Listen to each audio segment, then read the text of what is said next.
adlaw sa atong pangmikay-sikay mga kamads. Kay Domingo man karon, so wala ko'y kusinira. Ako na say magmaniho og luto-luto aning mga putahe mga kamads. Kini ato mga putahe mga kamads, ginagmay ra ni sa matag adlaw nga naatay ma-serve sa mga customer ug sa ubang mga nanginahanglan og kaon kay pang Pinoy style ra man ning ato mga kamads no. So ato ni hinay-hinayan og sugkay mga kamads kay murag na huy na gani ako mga kabagahan diri mga kamads.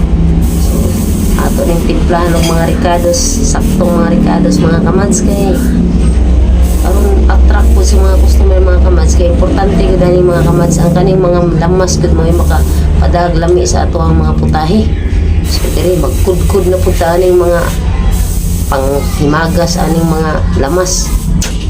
Ug karon mga kamads, magprito na sa tag-isda mga kamads nga gikan pa ni sa mga kadagatan nga nagsawom-sawom pa ni mga kamads ako nang ipanguha ganiya aon sa badi ay karon mag-plating na tani ato ang minudo.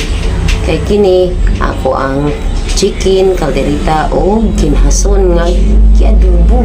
Lami kay mga sabaw mga kamads. So mauna ni karong mga kamads nahuman ay gud aning akong niluto mga kamads kay naluya na gud si kamads ninyo.